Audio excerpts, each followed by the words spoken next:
ചിലപ്പോൾ നിങ്ങളുടെ റിലേഷൻഷിപ്പിനെ ബാധിക്കുന്നത് നിങ്ങളുടെ ഹോർമോൺസ് ആണെന്ന് പറഞ്ഞാൽ ഓരോ ദിവസവും നമ്മളുടെ മൂഡും സ്വഭാവവും ഒക്കെ ഡിറ്റർമൈൻ ചെയ്യുന്നതിൻ്റെ പ്രധാന പങ്ക് ഹോർമോൺസ് വഹിക്കുന്നുണ്ട്. പക്ഷെ അത് പലപ്പോഴും മനസ്സിലാക്കാറില്ല. സ്ത്രീകൾക്ക് അവരുടെ മെൻസ്ട്രൽ സൈക്കിളിൽ വരുന്ന ഹോർമോണൽ ഫ്ലക്ച്വേഷൻസ് നല്ല രീതിയിൽ അവർക്ക് മൂഡ് ചേഞ്ചസ് എക്സ്പീരിയൻസ് ചെയ്യിപ്പിക്കും. അതുപോലെ തന്നെ പുരുഷന്മാരിൽ ടെസ്റ്റോസ്റ്ററോൺ ലെവലിൽ വ്യത്യാസങ്ങൾ വരുന്ന സമയത്ത് സ്ട്രെസ്ഡ് ആയിട്ടും അവരെ ഇമോഷണലി ഡിറ്റാച്ച്ഡ് ആയിട്ടും കാണപ്പെടും. ഒരു ഉദാഹരണം പറയുകയാണെങ്കിൽ, തൻ്റെ ഭാര്യ എല്ലാ മാസവും ചില ദിവസങ്ങളിൽ എന്താണെന്നറിയാത്ത രീതിയിലുള്ള ഇറിറ്റേഷൻസ് എക്സ്പ്രസ് ചെയ്യുന്നതായിട്ട് കാണുന്നുണ്ടെങ്കിൽ മനസ്സിലാക്കുക, അത് അവരുടെ ഹോർമോൺ ഫ്ലക്ച്വേഷൻസ് ആണ്.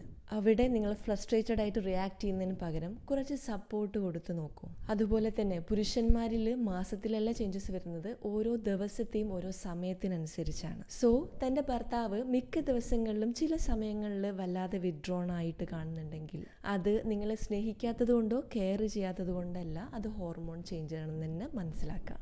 ഇത്തരത്തിൽ രണ്ടുപേരിലും സംഭവിക്കുന്ന വ്യത്യാസങ്ങൾക്ക് മനസ്സോ സ്നേഹമോ ആയിട്ട് ഒരു ബന്ധവുമില്ല. അതുകൊണ്ട് തന്നെ നിങ്ങളുടെ റിലേഷൻഷിപ്പിലേക്ക് ഈ പ്രശ്നങ്ങളെ കൊണ്ടുവരണ്ട. പ്രണയങ്ങളിൽ ഇരിക്കുന്ന സമയത്തുള്ള പല സ്നേഹവും യഥാർത്ഥ സ്നേഹമല്ല എന്ന് റെക്കഗ്നൈസ് ചെയ്തതുപോലെ തന്നെ സ്നേഹബന്ധങ്ങളിൽ ഇരിക്കുന്ന സമയത്തുള്ള ഇത്തരം പ്രയാസങ്ങൾ ശരിക്കും സ്നേഹമില്ലായ്മ കൊണ്ടുമല്ല.